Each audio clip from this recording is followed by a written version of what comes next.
have been like that. I have been like that since I have been a child. I remember at one point in time, I used to have this book called Teeny Witch. And I used to go to every person in the family and ask them to read this book for me, and I would act it out scene by scene. Oh And my God. one time, one of my godfathers, he read the book, and I was just like, no, you're not doing it well. And just like snatched it from him. I was like, I know what I want. And I remember even just going around to people, can you draw me a car? And it would be a box with like two circles. And I'm like, this is not a Ferrari. I must have been about 5 at the Man. time. I known, and in kindergarten, I can remember a teacher asked me, what did I want to be when I grew up? And I'm like, oh gosh, that's like such a heavy question. I'm 5. And I thought about that for about 2 years until I was 7. I was like, you know what? I think I'm supposed to be a fashion designer. I'm a fashion designer.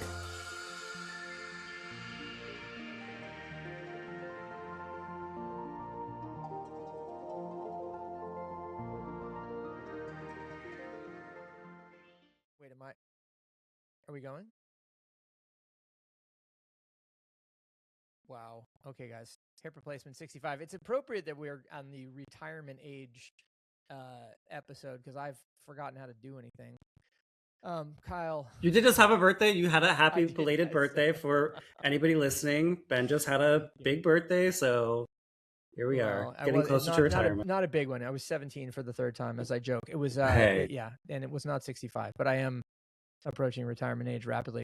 Well, so Kyle, we're here with Brittany, who's over on the other end of Brooklyn from me here in Greenpoint. She's down in Canarsie, and Brittany, it's a pleasure to meet you. But Kyle, tell us how we got to talking to Brittany, because as Yes. usual, I have no idea. Yeah, so Brittany Antoinette, she is a creative director and writer. She runs the Not So CEO Substack.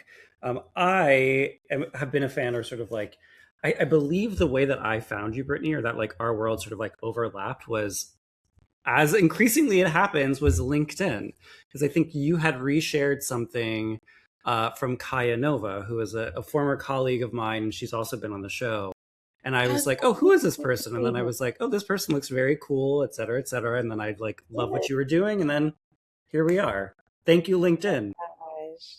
Thank you, LinkedIn. Okay, you know what? LinkedIn is here for some good. Okay, I'm Yeah. A LinkedIn activist now, or advocate. I'm sorry. You can be both if So you want. yeah, I was going to say, Brittany, off mic, you were talking about all of the things you do, and that there are many. Would you mind just running that back a little bit, because I would not get it right if I tried to recapitulate. Okay, so I am known as creative director.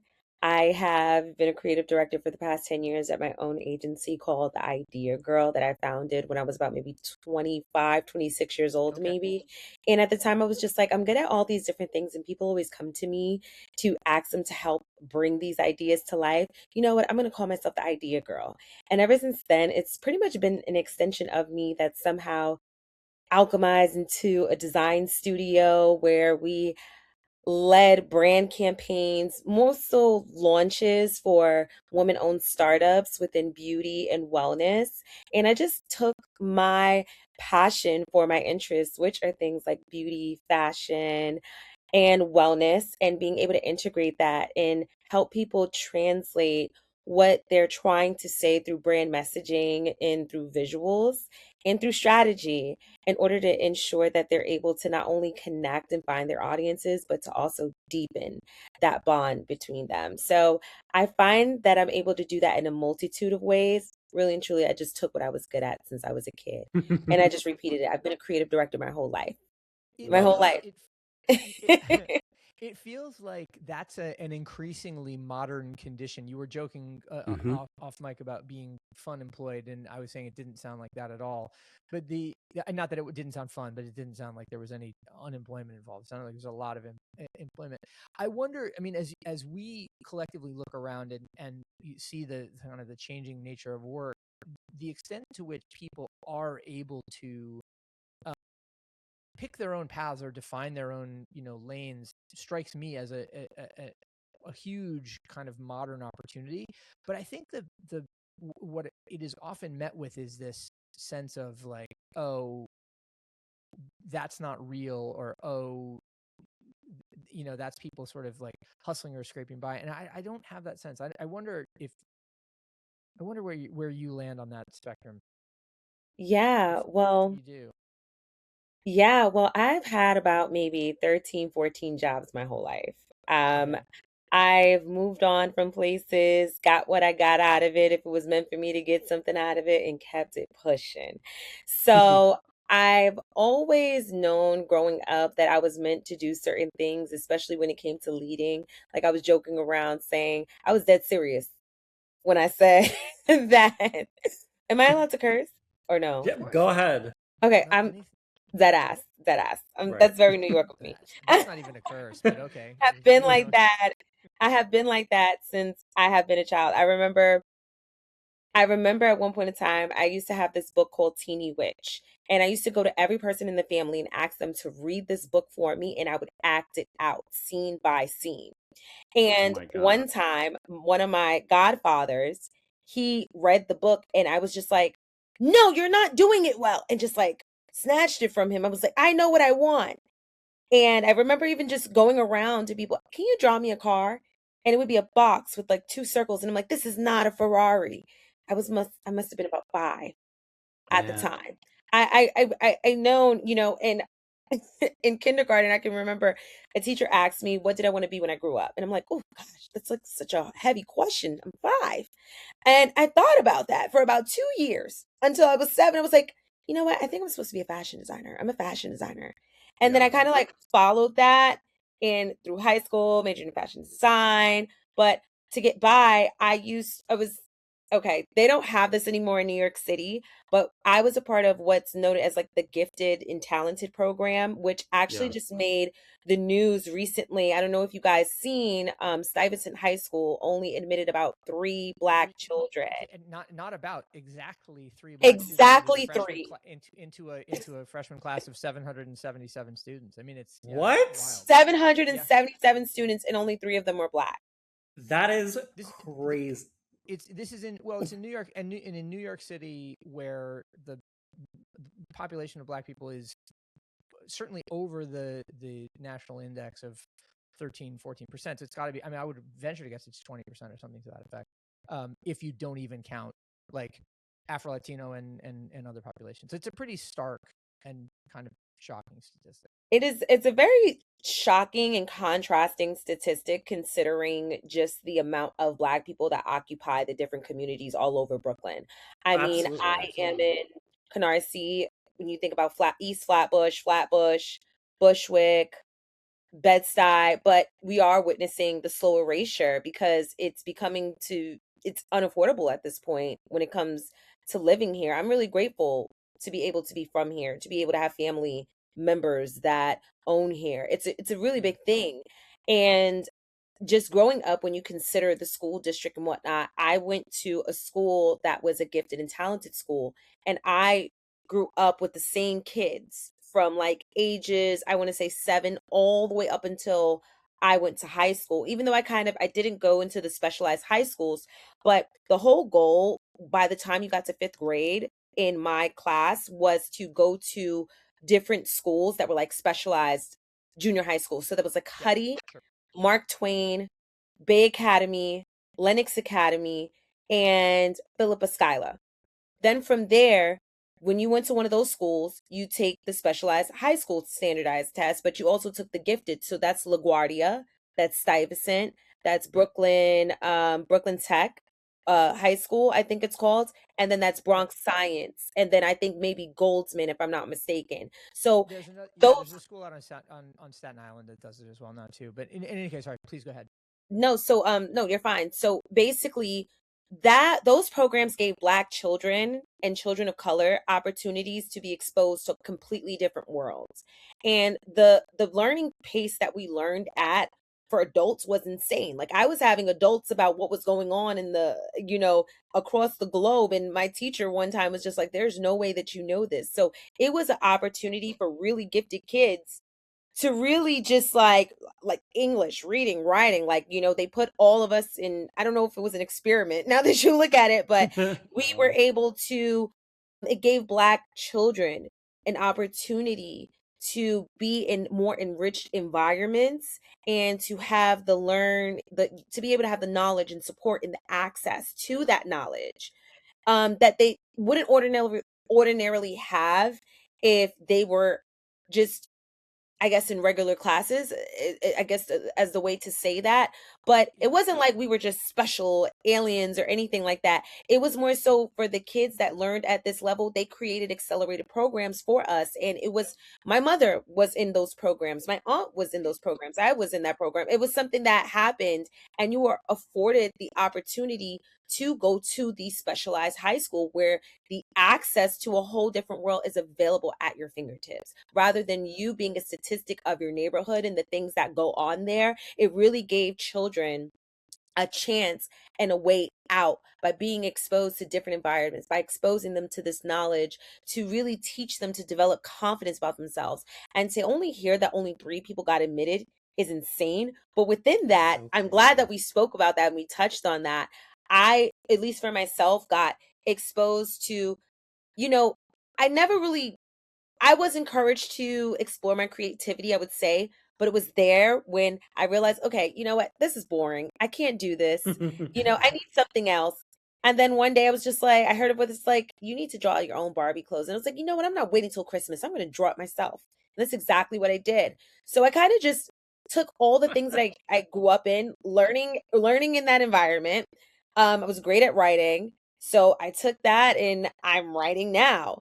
I Yeah. used to write essays for people in high school to make some money on the side before Nice. graduating. Wow. And I used to like sketch prom dresses for people. So I was like hustling, but I Always also had got this like sort of my like my first entrepreneurial job. spirit, which is hard.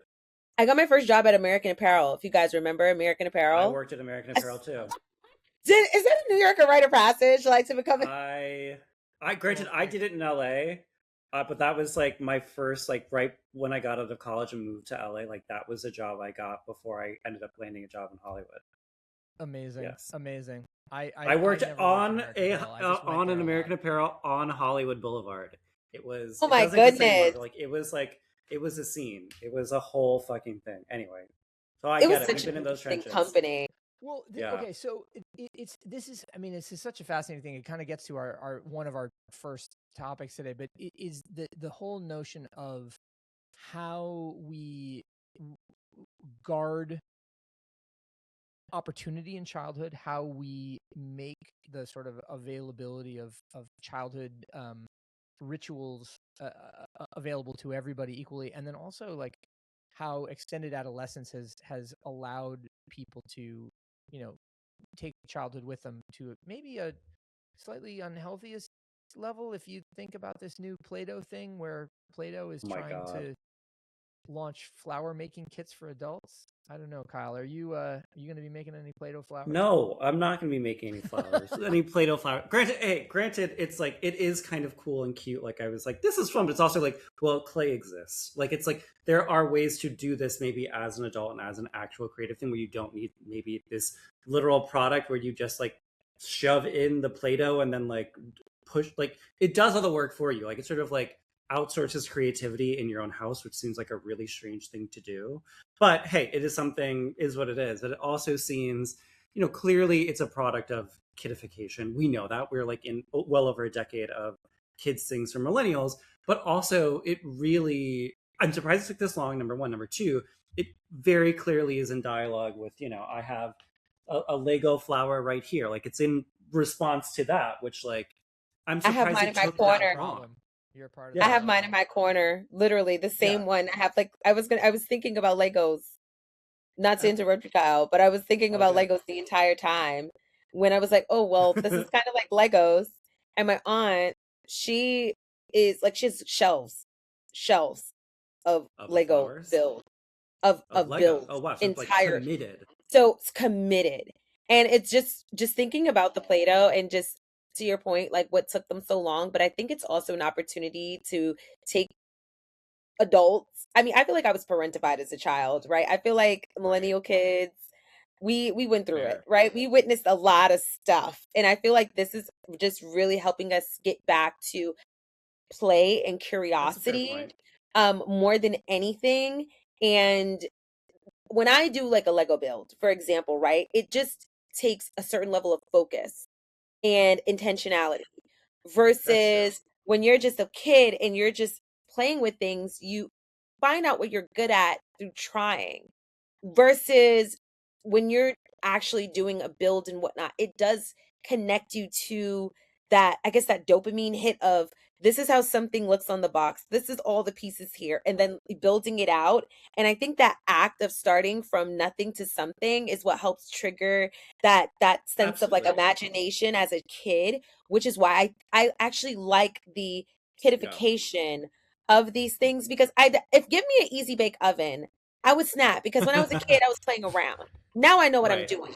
And Well, other I was things are gonna like, I don't know how much money. like I was gonna say like that's a fair point. Is that like I do think that Legos like a puzzle, like they do give you a sort of guided way to discover and to think and like to like you don't have to actually like work that hard. Like you could be watching a TV show and doing a puzzle or doing Legos. Like that is actually like you are thinking in a way and doing. But like the Play-Doh thing is like I do agree that like hey times are rough. People were you're very right that like a lot of millennials were parentified as kids, and this is a good way to sort of escape that. But I think granted, I haven't tried it. Look, hey, I haven't tried it. Who am I to critique? What I'm going to critique is that, like, it doesn't, unlike those other things, it doesn't seem like it really, like, gives you that intellectual payoff or, like, Mm. push. It just seems like push the clan and, like, it's truly kids stuff. Sorry. Ben, you're Well, going to say something. no, I was just gonna say, I mean, look, I think if what we are identifying is that this is an opportunity for people to engage a mind muscle connection, Yeah, their, you know, to get off of screens, to work in the present moment, et cetera, then it's all fine. I struggle a little bit with the idea that it's like, here is a thing that worked for kids, so now let's make an adult version. I think generally speaking, that's reductive and sort of lazy. But I also, what I wonder about is how it demonstrates our sort of physiological need to touch and to, you know, absolutely. be physical in this world that of course is increasingly digital all the time. um it does have an interesting parallel though through infantilization or kidification, if you will, to this story in the Atlantic about the viral end of, or the viral story about the end of reading. um because I wonder to what extent these are symptoms of the same illness, Right. right? I.e., digital addiction, etc. And then also to what extent they are a function of just us having entertainmentized everything and, Absolutely. expecting a Mhm. sort of exactly to your point, Brittany, like a dopamine hit out of everything we do, which Right. is a nice feeling, but shouldn't be our way of You're, organizing our world. you shouldn't be constantly fried like that. Go ahead, Brittany. Sorry. So what I would say is I agree, but I think what it is that like I think our issue is that we don't understand or we're not in touch with how we used to delay gratification. Gratification is awarded Yes, almost instantly absolutely. from the moment you start scrolling down your feed. And I think it's the delay of gratification. That's what I mean so far as like that dopamine hit. It's not necessarily the addiction to doing this, but it's the act of being able to delay things to that's where you explore. That's where you play. That's where you find answers, right? Is through those moments and through that curiosity. So I think to your point, yes, where I think things can get a little weird, but I'm also thinking about it from a target audience. My aunt, she has a child. So they're doing these builds together. So I feel like these things are meant to not only just help you connect with yourself, but also with the world around you and being able to connect with children. I think that's also really important because being able to be connected to children, even animals, just helps us become just a little bit more empathetic when it comes to people and their feelings. And just having empathy in general is a gift. Just look at what the fuck is happening in the world right now. Yeah. So if that's going to be a Play-Doh kit to help you, you know, relax and not be so apathetic to everybody and everything around you. And I'm not just saying that anyone is apathetic because of that, but I think what these things allow us to do is to help break the phone addiction because this shit is crazy. It's One time true. I looked at how much I've been scrolling, I was like, I'm literally living and losing my life to my damn phone, and it's unreal. And I'm getting bads from it too. And it Yeah. has too much of a psychological tied to who we are in our day-to-day lives. So I think just by taking a break with something like this, um but also, of course, too much of excess in anything is not great. Totally. But you don't want it Yeah. you don't want it to use it as an escape to delay you any kind of responsibilities or anything like that. It's more Right. so, let's get these people in touch with even just the act to get them to create something, to prep them and prime them to actually create real things in Right. real life as adults and Well, getting that, back like, to being able to take that totally. action. Maybe I'm thinking about it from a like too much of a philosophical layer.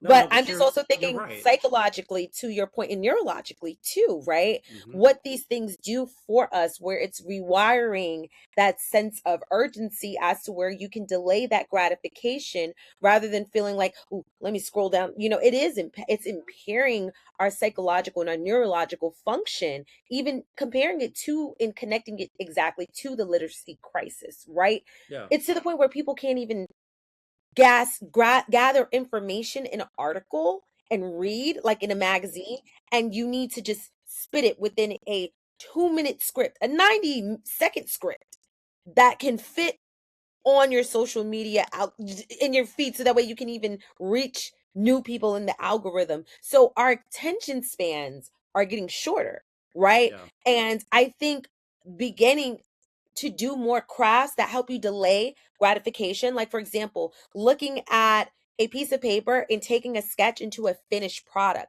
That's what I do for a living. I take people ideas and I help turn them into functioning things that actually just so happen to make money. So I think Good.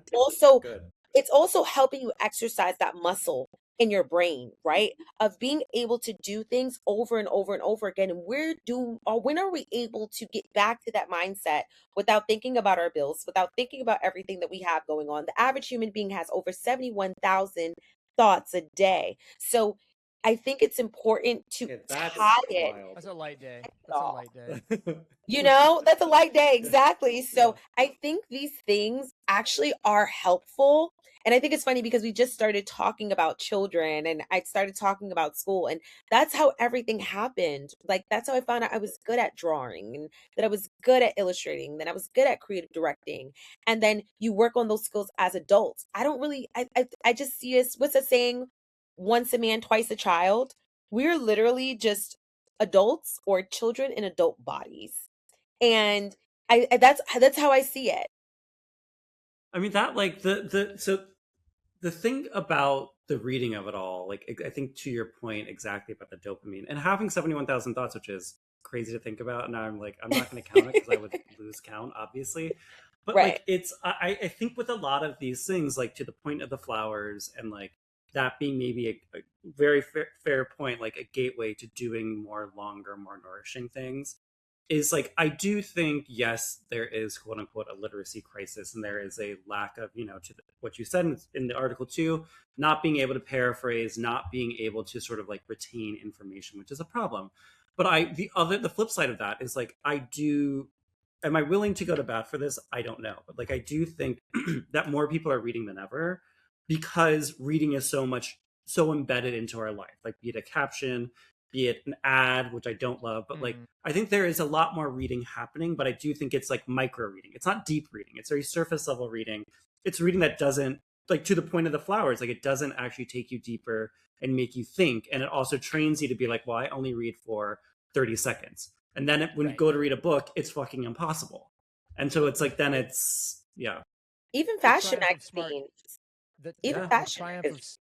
right, of smart brevity, right? Like the Right. Axios mentality. I wanted to ask a question. This is, I saw there's an article in the Wall Street Journal over the weekend. It was a review of various translations of the Odyssey. Right now, the Odyssey, obviously the Christopher Nolan film coming out on Friday, starring inexplicably to my mind Matt Damon. I just don't understand how he ends up being Odysseus, but that's a, well, separate conversation. We're not But casting directors, but we have notes. the point was that Homer, in writing the Odyssey, actually created an oral tradition that was then repeated for hundreds of years before it was ever written down.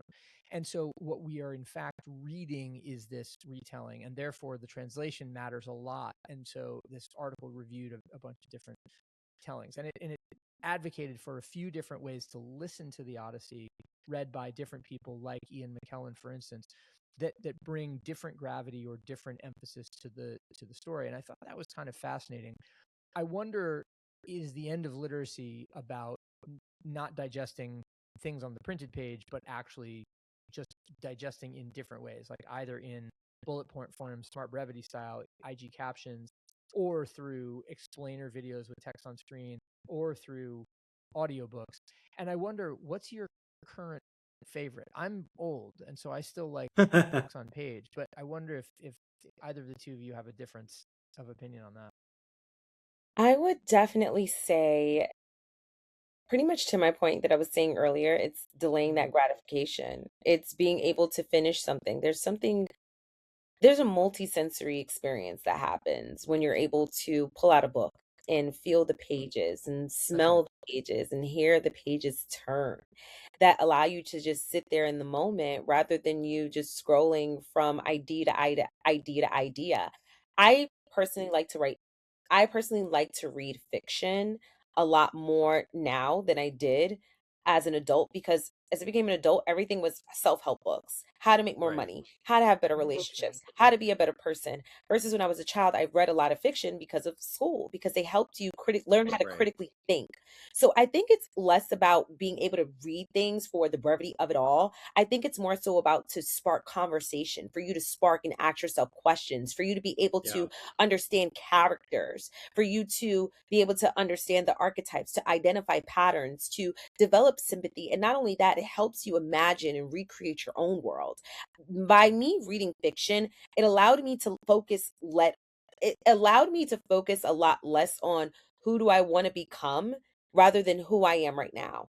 And I think just even Right. through fiction and reading, um, that gratification of the character buildup and their profile and the plot and understanding these things and making inferences and learning different words. I think that's the whole point. But because our focus, I get it. Sometimes you just need quick hits of information. I Yeah. think it depends on what it is that They you have their need. Or purposes for sometimes you sure. need Ian They McKellen all to have their read it to you. purposes. Yeah. They all have their purposes. But I think it's also just important. I think the literacy crisis just comes from not having to think. You don't Yeah. have to come up with an idea. You don't have to use your brain power. I remember there was an article recently that was basically saying that what AI is doing to us, it's not forcing you to use the muscles in your brain or the parts of your brain to be able to solve a problem, because you're outsourcing your information Right. to AI. Rather than back in the day, we didn't have access to it. How did you solve a math problem before we had calculators? So, or access to calculators, right? And then that's when things get political, right? When we talk Right. about the literacy crisis and we talk about how that applies to your class, to your race, and what we have access to. So I don't want to negate the fact that, yes, while we do have access to information, and the brevity considering of it all is to be able to consume, but the problem is that a lot of us aren't digesting and Absolutely. digesting long enough for us to be able to come up with our own thoughts, to ask questions. Too many of us are impacted by the halo effect, just because we see someone. I don't want to say too many of us, speaking for the general population, but more so, we live in a society where we think that the best people in the entire world are who they are, and they're actually not. It's because they have money and power, which is why you believe they're correct in what they believe and you stand with them. So I think reading, especially things that take a build up, or just even engaging in a slow activity, just really helps us strengthen our skills. It deepens our sense of self-awareness. It helps us ask questions. It helps us reflect, and it helps us problem solve. And it comes in those moments rather than moments when you're, in the face of adversity or something to that Sure. extent. I will Wh- say, controversially, like I agree with everything you say, and I agree. I know Ben, you mentioned this. You love books, the long form, and I'm a writer. I love books too. However, I hate reading. I've always hated reading. Really? And that has been like Interesting. my whole life. I hated reading. I've never not liked, or I've never not hated reading. And like it just it's for a few things. Like I had some like, when I was younger, I had some like developmental issues, and that made reading really difficult. And then as a result of that, like reading, and then also in a way like they're having a mother who's English as second language, and learning reading from someone who wasn't as confident in the language, like all this sort of stuff compounded, I think, for me to sort of carry over like a dislike for reading. And a lot of that is, I think, because I read very slow, and like it my whole life, it's driven me crazy. I read a lot. Like you can probably see like back there is my like pile of books that I read every night, but like it is most of the time not enjoyable because it's a struggle for me. But I do it, and I force myself to do it, and I have loved it the more and more that I've done it as Why? an adult. But why force Well, myself? no, I guess I mean this. I am just fascinated to know, anybody who does something that they really don't enjoy on a sustained basis is I mean, fascinating to me, I right? Like, love books, and I love the stories, but the act of reading itself, like I not 9 times out of okay, 10, like 8 times out of 10, it's just like it's going over my head, and that just oftentimes I don't like the book, and that just means like put the book down, get a new book. Brittany, But is Kyle audio, gonna is Kyle coming out as a audiobook person right now? Is that what's that's going what I on? was Can I that's can where I I was say going. this? 65 episodes into this thing. Can I say this, Kyle? I Yes. relate to that so much because I hated reading as a child. I felt like I had other better things to do. And I think it Interesting. was because when I was in school, I had to read the books that I didn't want to write. I mean, Right. sorry, read. I had to Right. journal. And I didn't feel like journaling at the time. And I think that was something I didn't enjoy when I was younger. I think it was because I didn't always like what I was reading. If I could choose something, I would read what I was interested in. So even though I didn't really care to read the fiction novels in school, I enjoyed reading magazines. I was definitely reading the horoscope section in the back of Cosmopolitan magazine at 8 years old. Right. Probably shouldn't have been doing that and Wow. reading, Oh, why not? stories on celebrity sex lives, but that was my choice of reading back then. So I think Right. it's what you enjoy consuming. And to your point, if you don't like a book, you put it down. I agree. You Sometimes have you're not to. supposed to just like finish things just because you want to do it, but it does teach you endurance. And, True. sometimes I like to stick things out. And then other times where I'm just like, okay, this is just daunting. I have to put it down. And that applies to everything in life, even relationships. So, Absolutely. No, sometimes you very, just very have good to point. put it down. So I'm here with you on that. But as I've gotten older, I don't necessarily love to read per se, but I love a good book. If that's I agree clear. with that. Yes, I Yeah. agree with that. Like, I love a good book. I do oftentimes find that reading can be challenging, which I think, to that point is like last year, a lot of great books. I read a lot of great fiction books, mostly in translation. This year, I have like struggled to find books that I enjoy. New books, like they're just not hitting, and that is sort of getting to me. Audiobooks, like that is my salve. Like I can connect with an audiobook, like listening, like looking at a picture sometimes, like that really resonates deeply with me, which is all ironic because I am a writer, and none of those things. No, like I'm not a painter, I'm not a graphics person, but like I am a writer. But like anyway, um I don't know, like I feel like books I love, and I can like settle into the time and like have the attention, but it's just like it's not been as nourishing. Granted, I will say this because I know I'm a few months late, but I finally went and saw Backrooms on Friday or Saturday, and that like I've not had to the point of like a sort of like a drought of like something nourishing you artistically. Like watching that movie, and that's all I'll say really quickly is that like I left that and I felt like I was like I want to make something. Like I felt like it was like I That's was cool. Popeye and I ate a big bowl of spinach. I was like I've not had that feeling in like probably years, Y- and that was like You know that really wasn't remarkable. Popeye though, right? What? Who eats a spinach? Or in No, no, Backrooms? no. I watched the wrong movie. In No. no, it's Captain Clark. It's not Popeye. I just want to be clear about that. Like What? nothing. Dad joke about the I was pirate gonna say I was guy like in the movie. what? Never mind. Oh, Never right, right, mind. right, right, right, right. Never Well, we'll leave it mind. at that because we haven't seen it. Well, okay, so I love the idea of like coming out of a moment feeling inspired to make and to create worlds and generally just to be additive in whatever circumstance you want. And Brittany, you were talking a lot about like all of the things in which the ways in which your creative spirit gets brought to life through media expression, through LinkedIn influencing, through your agency and consulting and all that sort of work. What I wonder though is what are the most effective tools for us to be working with at this point, given that the lines are so blurry on what is acceptable, what's not, what's fair game, what's fair use, and so on. And I bring this up because, of course, this meta story about all of our images being automatically ingested into their AI systems and the controversy around it. Like, Yes.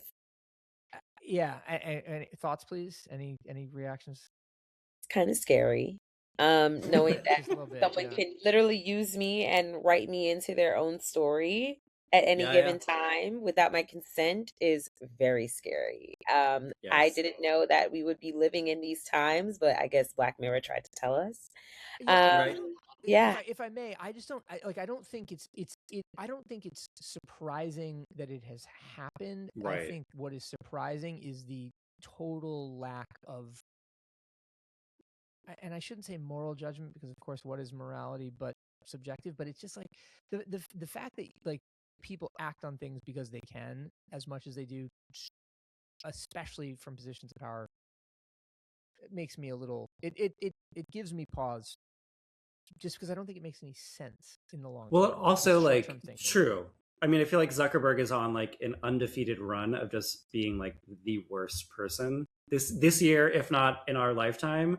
Oh, well, there are a lot worse people, but like in the tech space. Like, anyway, that might be a yeah. philosopher. Anyway, but the other thing is like, first off, I think this got announced on maybe like Thursday or Friday, because I sent this out on Friday. By Saturday, they already pulled it. They were like, we messed up, we pulled it, and like, okay, sure, we knew that was coming. But the other thing It's is crazy. that like, yeah, exactly. But like the other thing that I think is like, okay, you guys are clearly head up your ass, whatever you want to say, is because TikTok did the same thing in maybe March, April, where they rolled out this feature where it was like you are automatically enroll all of your videos, everything you've made is available for like AI iteration for everybody. And they rolled it out in a very similar way, and the backlash was so big that they had to pull it too after like a week. I think their window was longer before they pulled it, but like that was a clear example in a very similar space where that happened.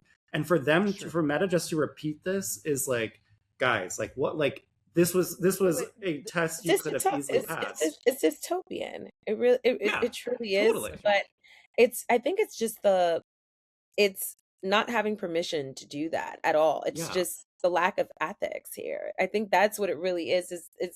This is not something that I opted onto. I had to opt out of it, Right.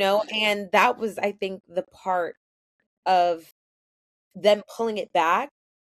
It was in response to that backlash, because I think everyone collectively was just like, what the hell?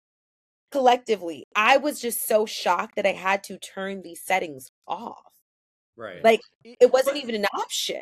It also makes me think that, like, look, do I love that they pulled it? Yes. But like, is it really like, not to be a conspiracy guy, but like the Meta glasses that they're making we can be are like, conspiracy theorists here. but like the glasses that they're making and selling are sensibly recording everybody, like in ways like, and that is bad. What is to make us think that they're, it's like, it's why, like, just because they pulled that thing doesn't mean that it's not training their AI or something. Like it's being used for something, and unfortunately our price to participate is that. And like, I love that they pulled it, but like, I think it would be naive to think they're not still using it for something, whether internally or not.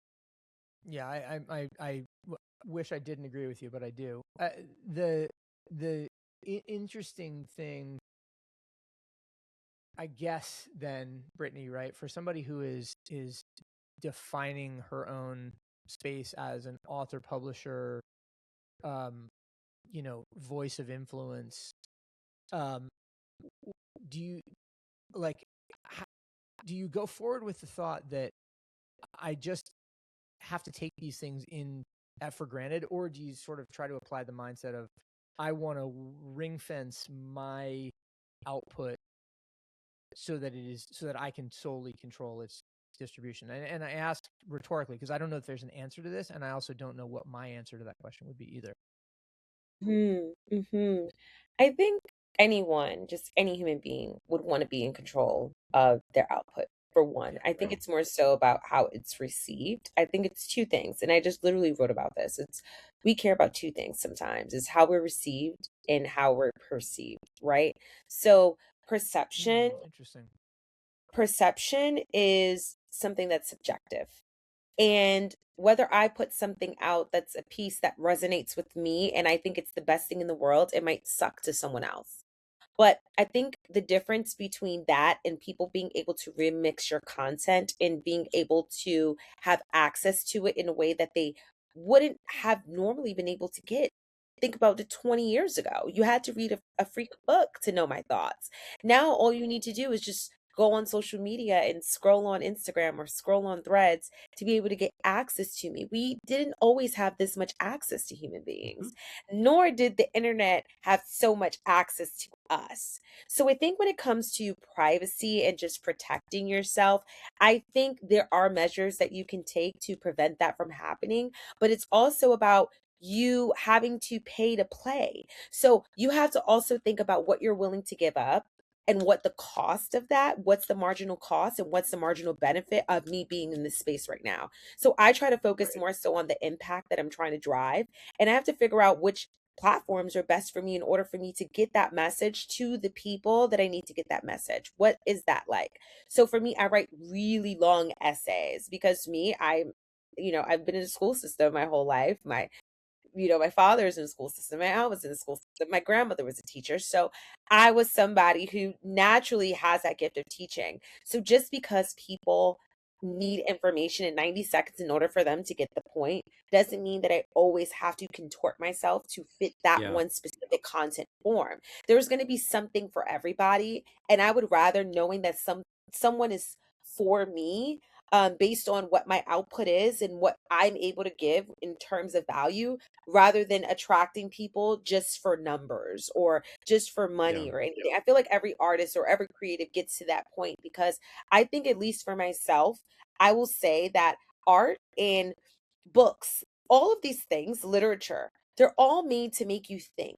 It's all made to inspire you to want to create something. So my focus is creating something that inspires another person to create something too. That's what it is in the end of it all. Because even art is designed to make you feel something. But Mhm. content, not all the time is designed to make you feel something. Sometimes it's to make money. And that's Yeah, okay. Absolutely. Fine. I do it sometimes. But it's also, again, picking and choosing your battles in this because clearly we're all in this together. Clearly, we're all in this together. So it's just a matter of what path are you going to take. I want to make sure that when I leave this planet, I left something because like it's funny, like my favorite book, I talk about this book all the time, which is All About Love Yeah. by Bell Hooks. That's a This good one. you will see the highlights and everything on the pages. I brought this book up last night because someone was talking about, family and whatnot. And I just, for a moment of reflection and clarity, I was like, remember that last chapter and All About Love where she talks about grief? And she's like, damn you, Brittany. And I'm just like, yeah, girl. And it's like sometimes you have to like really think like that. It's not to be morbid or anything at all whatsoever. But I think the meaning of life is just being deduced down to people getting snapshots of your life, whether you're being recorded through meta glasses. And like, I would love to get into that, like, if we have some more time, because I was just like, even just thinking about that, like, storytelling in general now, I feel like is now in the hands of the user. And it's no longer in control of yourself unless you create a space for yourself on the internet to exist. We all have to do it. How do you want to exist? You are the one who dictates that. But people are going to have opinions anyway.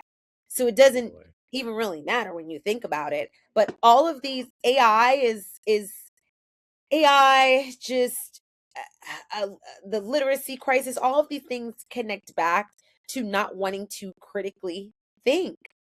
Right. Everyone is tired. Well, I mean, What- that is people just that want is it. true.